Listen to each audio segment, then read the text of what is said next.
गुलिस्तान उर्दू अदब के मुअज़्ज़ज़ सामईन अस्सलाम वालेकुम। उम्मीद है कि आप सब खैरियत से होंगे। आज हम अदबी इस्तिलाहात दाखिलियत और ख़ारिजियत के हवाले से बात करेंगे और इनको इंतहाई आसान और सहल अंदाज में समझने की कोशिश करेंगे, क्योंकि ये वो इस्तिलाहात हैं जो उर्दू लेक्चरर इंटरव्यूज़ में अक्सर इनके मुतल्लिक़ सवाल जो है वो पूछा जाता है।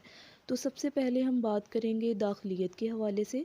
दाखिलियत दाखिलियत इल्म नफ्सियात की इस्तिलाह है। दाखिलियत ख़ारिजियत की ज़िद है। दाखिलियत के मानी बातनी और दाखिली कैफियत के हैं। अदब में दाखिलियत से क्या मुराद है, इस पर बात करने से पहले हम ये समझ लेते हैं कि दाखिलियत किसे कहते हैं। दाखिलियत का अमल उन जज्बात का मरहून मन्नत है जो इंसान के अंदर पैदा होते हैं। वो जज्बात जो इंसान की ज़ात से हों, वो ख़यालात जो इंसान का अपने बारे में हो, यह सभी दाखिलियत के ज़ुमरे में आते हैं। इसको ऐसे ही समझ लें कि इंसान अपने बारे में जो कुछ सोचता है या इंसान के दिल में जो भी ख़यालात आते हैं वो दाखिलियत के ज़ुमरे में शुमार होंगे। वो जज्बात और एहसासात या वो ख़यालात जो हैं वो मोहब्बत के भी हो सकते हैं, नफ़रत के भी हो सकते हैं, एहसास या हमदर्दी के भी। अब हम बात करेंगे कि अदब में दाखिलियत से क्या मुराद है। अदब में दाखिलियत से मुराद ये है कि शायर जब अपने कल्बी वारदातों, कैफियत और निजी जज्बातों एहसासात को अपने कलाम में जब बयान करता है तो इसे दाखिलियत कहेंगे। शायर अपनी कल्बी वारदात, अपने निजी जज्बातों एहसासात में ही अपनी तख्लीकी ज़िंदगी गुजारता है, यानी अगर वो बैरून यानी खारिज पर नज़र डालता भी है तो अपनी ज़ात की ऐनक से उसे देखता है। किसी भी शायर के कलाम में दाखिलियत का पहलू उसके माहौल की अबतरी हालात की दिगरगुनी की वजह से आता है, क्योंकि हर शायर और अदीब की तहरीर उसके माहौल का अक्स होती है।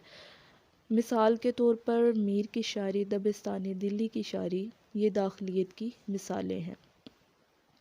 अब हम ख़ारिजियत के हवाले से बात करेंगे कि ख़ारिजियत किसे कहते हैं और अदब में ख़ारिजियत से क्या मुराद है। ख़ारिजियत तनकीद शेर की इस्तिलाह है। ख़ारिजियत दाखिलियत की ज़िद है। ख़ारिजियत के मानी ज़ाहिरदारी और ज़ाहिर परस्ती के हैं। अदबी इस्तिलाह में ख़ारिजियत का मफ़हूम ये है कि कलाम में ज़ाहरी हुस्न व जमाल का बयान, महबूब की सरापा नगारी और महबूब के खदोखाल की तस्वीर कशी पर ज़ोर देना, यानी कि हर लिहाज से महबूब की तारीफ़ करना, चाहे वो उसके सरापे के हवाले से हो या उसके खदोखाल के हवाले से हो, तो ये ख़ारिजियत के ज़ुमरे में आता है। यानी अपनी ज़ात से हटकर दुनिया का जायज़ा लेना जो है वो ख़ारिजियत है। एक ख़ारिज भी शायर ज़िंदगी की बैरूनी सतह को देखता है और इन बैरूनी लवाज़मात के तहत ही जब वो शायरी करता है तो इसे अदब में ख़ारिजियत कहेंगे। बिलमूम दबिस्तान लखनऊ की जो शायरी है वो जो है वो इसी के ज़ुमरे में ख़ारिजियत के ज़ुमरे में आती है। यानी ख़ारिजियत में शायर अपनी दिली कैफियत को नज़रअंदाज करके कायनात का मुताला करता है और अपने महबूब की खूबसूरती और दिलकशी की बात करता है। जंगो जदल को या किसी हादसे की बात या महंगाई, गुर्बत व अफलास का तज़किरा करता है। ख़ारिजी शायरी जो है वो ज़्यादातर बयानिया शायरी होती है, तो इसमें ये सारी चीज़ें जंगो जदल, महंगाई के हवाले से या गुर्बत व अफलास के हवाले से या महबूब की खूबसूरती से के हवाले से बात करना, ये सब आ जाता है। और जो दाखिली शायरी होती है, दाखिली शायरी में जो शायर है वो अपनी ज़ाती या शख्सी तजर्बात को जो है वो बयान करता है।